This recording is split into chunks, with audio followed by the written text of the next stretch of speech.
Hey, Christoph here, and I was going to read you the second story from my book 12 Upon a Time, a collection of original fairy tales. But I realized that the second story is All the Marbles, and that is a story I've already read here in a few parts back a couple of months in Patreon. So if you want that one, you can go back and you want to take these in order, you can do that. So that moves us on to story number 3, and today's story is Lucky Charms. This is a story that came to me in the shower. That's all I can say. I was taking a shower, minding my own business, and the first line of a story came to mind, and it was brilliant. And it is the first line of this story, and everything just sort of grew right out of that particular line. So here we go. Lucky Charms. And all at once, there's an elephant in my car.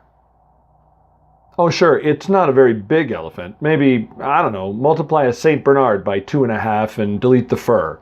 Still, in a Prius? Way too crowded in here. I'm out. Maybe you're wondering how we got here. You know, to the pachyderm now sticking his nose out of the sunroof of a stylish Toyota hybrid. I'd be happy to tell you. First, though, let me dodge the trunk. It's a nosy elephant. And run screaming down the street. First good news today, getting out of the car is easier for me than for the elephant. Let me just dash into this Starbucks here. Coming? No, I don't see him. That's good. Right, so how we got here. Maybe you know about leprechauns. Something? Little green fellas? Well, right, no, the fellas aren't green. They just wear green clothing. They're, I don't know, charming. Irish. They like sugary breakfast cereal, that sort of thing. And of course, you may have heard something about wishes. Catch a leprechaun, it grants you wishes. That turns out to be false. Seriously, alarmingly, painfully false. But the gold, you say? Leprechaun's pot of gold. Right, you catch a leprechaun, you get his pot of gold. That's the legend. It's well attested, you know, in commercials and stuff. That legend isn't so much wrong as really ironic. Anyway, so hold on a second. Let me poke my head out the door, scan the street. Don't see him. Good. Good news. Maybe I lost him. Faint hope, but a man gets desperate. Okay, where was I? Right. So I wake up this morning, a Tuesday, like any other. Tuesdays and I are friendly. I shut off the iPad, wander into the shower, do my thing, get ready for work, a little bit of breakfast cereal. What? No, I eat Wheaties. Grab the briefcase and I'm out the door. I'm on time. Things look good. It's a beautiful morning. Open the garage and something jumps down off one of the shelves and scoots under the opening door and into the yard. I've never had mice or rats or miniature schnauzers in the place, no pests at all. So this is odd, and I duck under the door to check out what it could have been. Lawn is clear. Mown just yesterday. Still looks good. I don't see anything or, nothing unusual. Sunny Tuesday morning. But then just as I'm talking myself into the idea that I'm imagining things, I hear this voice. It's, how to describe this? It's like hearing music through headphones that aren't in your ear. You know how you can kind of hear that something is playing? Yeah, it's like that, coming from my front bushes. Azaleas. I have azaleas there, just blooming, and the azaleas are singing through headphones. I mean, not the... Well, never mind, just go with me, okay? Singing. So, I tiptoe, very stealthily, mind you, to the azaleas, and the singing is a bit louder. Still, I can't make it out. It's definitely the bushes, or in the bushes, and I'm just tall enough to lean over them and look down, and there's a man. If he was a real man, that would make me Godzilla or something, because he's maybe 4 inches tall, wearing a Pacers jersey and sweatpants, with an afro. A red one. Yeah, I mean, seriously, the biggest flaming sun of red hair I've ever seen. And I grew up in Boston, know what I mean? So I'm thinking, terrific, I have a garden gnome wearing NBA apparel behind my bush. That never happened to me on a Tuesday before. Then, as I'm listening, I start to be able to make out the words. You know how you can? And it's some song about Innisfree and the Emerald Isle, tiny Irish dude singing Irish songs, sitting in the middle of Irish foliage. Azaleas are from Ireland originally. Did you know that? Well, actually, I don't know that either. Hang on. I'm back. No, it turns out they're from like Crimea or something. Anyway, that's not important. The Irish dude is singing, and it occurs to me that he might be a leprechaun, although seriously, this has to be the weirdest leprechaun in creation. Still, I know the stories Kellogg tells on Cartoon Network. I'm not that old, so I know if you catch a leprechaun, you get his gold, or wishes, or something. Something good. So, in a moment of what has to be sleep-deprived insanity, I dive under the azalea bush and grab the leprechaun. He wiggles. He struggles. I'm like 12,000 times his size. Plus, I've kind of been working out the last few weeks, and it's starting to show some serious results. I mean, look right here. Watch if I... Oh, right. Sorry. I've got him. And although the front of my suit has seen better days, and the sprinkler's just finished, so I'm going to have to change clothes for sure before I go to work, I have a leprechaun, and we can fix anything now, right? Aha, I say to him now that I have his attention. I caught you. Brainiac, he says. I've been assaulted by freaking Albert Einstein. This wasn't exactly the way I thought this conversation was going to start, all things considered. I said at my eloquent best, I want a Tesla. And I want to be the king of all Londinium and wear a shiny hat. Pedal crazy on some other block, pal.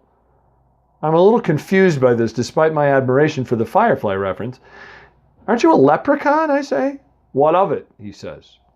You mean, you don't really dress like one. He stares me straight in the eye, and I swear he was intimidating. You can't get any sense of it from what I'm telling you, but I'm still telling you. Intimidating. He says in that tinny micro voice, you're an expert on leprechaun dress, Mr. Einstein, as well as relativity theory? Wait, no, everyone knows what? The name of the Speaker of the House? The location of the Doomsday Book? That Joan of Arc got barbecued? Everyone knows nothing, friend. Ask around. Don't I at least get a pot of gold or something, I say, trying to restore order to the proceedings? His head of a pin eyeballs roll back in his head, and he spits on my hand, which is pretty hard to get grossed out by, since really we're talking about way less than a single drop of rain. But the principle of the thing kind of makes me mad. I admit it. I shook him. Just a little now. I'm not a violent guy, but enough to, show him that I meant business and I wanted my gold or whatever, because gold is over $1,000 an ounce now in the Chicago Exchange. I don't know if you've looked recently. I could use that kind of money. And then he changed. Like this. 1 second, I'm holding a tiny Reggie Miller with flaming hair, and the next second I'm holding a snake. And even though it's a small snake, it's dangerous, and it bites me on the hand, and you better believe I dropped it in a hot second, leprechaun and gold or no. The second it hits the ground, there's the little man again. You made a spectacular mistake, pal, he says. It's just so hard to take that voice seriously, but I'm sucking on my hand and wondering if I poisoned it, or maybe I'm poisoned. I need to call 911 or something. And clearly this whole little dude is psychotic, and maybe we should just forget the whole thing, but he wasn't done. Now, ordinarily, he says, I'm willing to do some small services. You got nice bushes here. I could prune them for you in exchange for a place to hang out for the spring. I've done that. I'm open to that. And often I do have a knack for coming across, how do I want to put this, items of value. Items of value, I say, tasting blood and very high quality soil. You shut it. You don't talk here. I say my thing and then you talk if I want to hear from you. Got it? I don't even nod. What can you say to the Irish mob boss of Lilliput?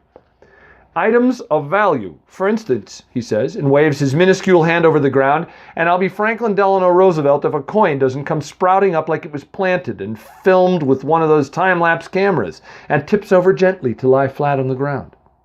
This coin, it wasn't anything I'd seen before, not like a quarter or even one of those Susan B. Anthony dollars that were such a washout for the U.S. Mint. No, this was something old and yellow and pockmarked, and I just knew it was gold, sitting there on my dirt behind my Crimean azaleas. Under my soil, I had gold coins.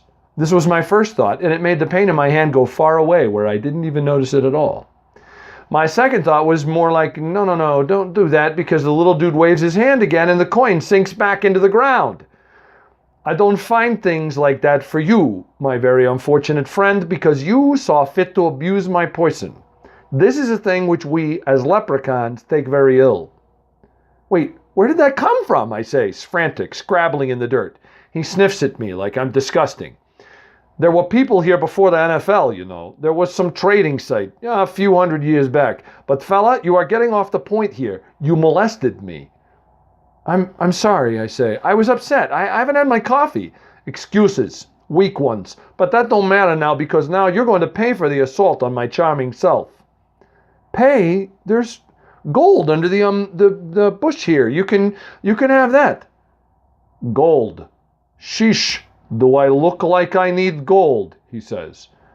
I had no possible reply to that. Yes? No? What does a fellow look like who needs gold other than, everyone? He put his tiny hand in his tiny hands. So many Chicagoans and I get Doofenshmirtz. Look, I'm going to try to explain this slowly so your head don't explode. I need things, they cost money, I have to pay. I'm still confused by this, so I don't say anything. Dollars, he says, the way you talk to a very small child or a dog or a drunk chimpanzee. I need dollars. Spendable U.S. currency. What for? I find my tongue at last. Can you blame me? Look at this, he says, pinching his mustard-colored jersey. You think this stuff is free? Can't you just, make one? Do I look like a fellow that sews? Seamus is an expensive boy. I got an image I gotta maintain. Seamus, you buy this stuff? From whom? We got a society here. Don't worry about it. Not your problem. The deal is I need cash. And where once we could have been sociable about it, now you laid belligerent hands on me, and we're going to do it another way. What way? I say cautiously, because I'm smelling a rat, as they used to say in this town. Appropriately, as it became clear immediately. You, he said, are going to give me your dough. Hilarious. The threatening little man came up to the top of my shoes. That was absolutely not going to happen.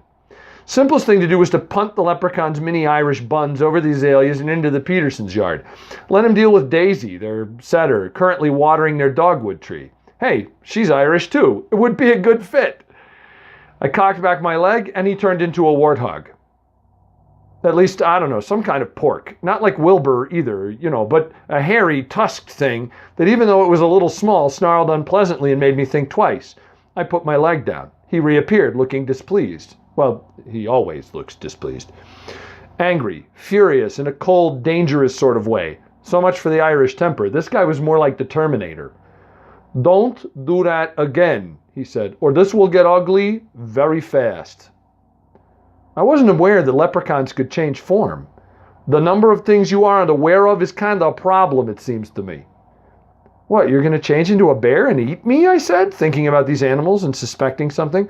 I could do that, he said. You wouldn't like me when I'm angry.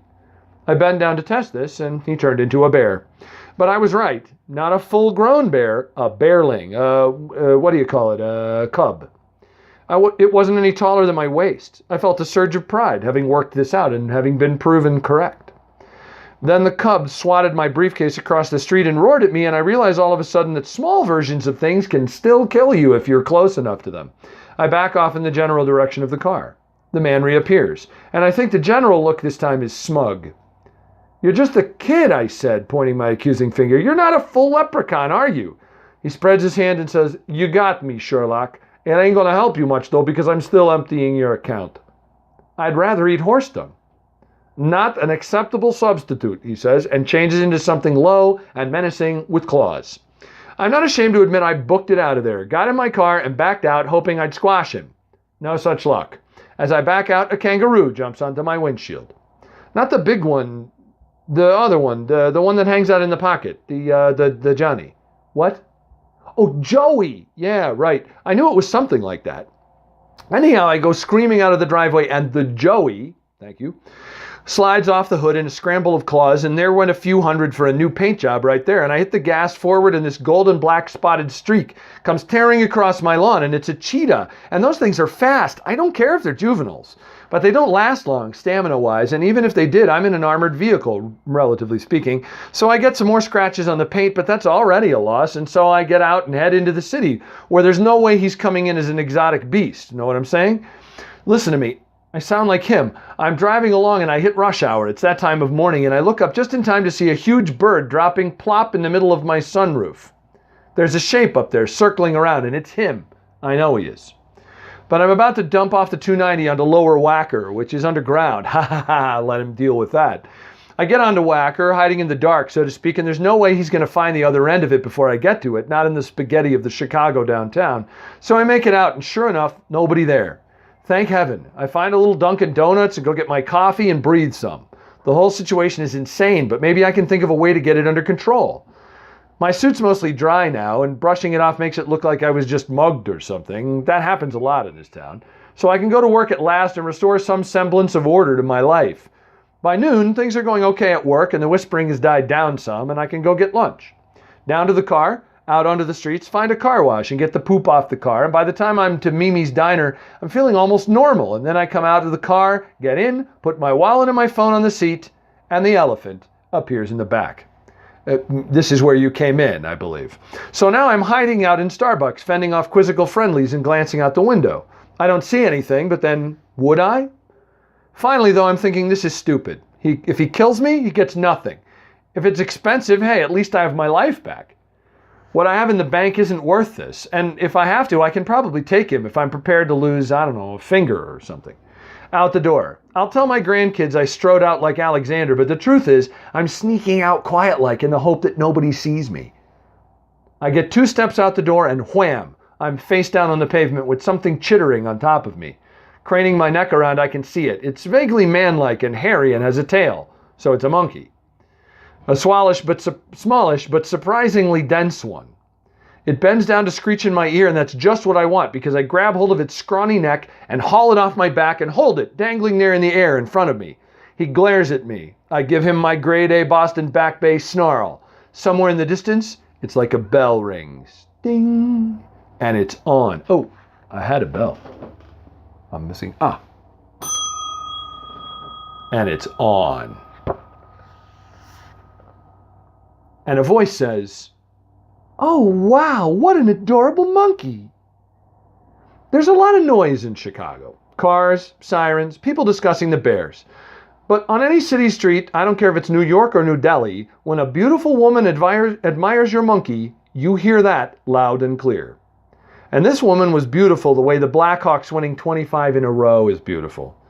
The way a summer sunrise is beautiful. The way a frosty creamsicle after a long run, or well, after anything, is beautiful. Like that. Tall, curvy, oh, so raven-haired. And I sit up and she's gazing down adorably at my monkey. At me. At us.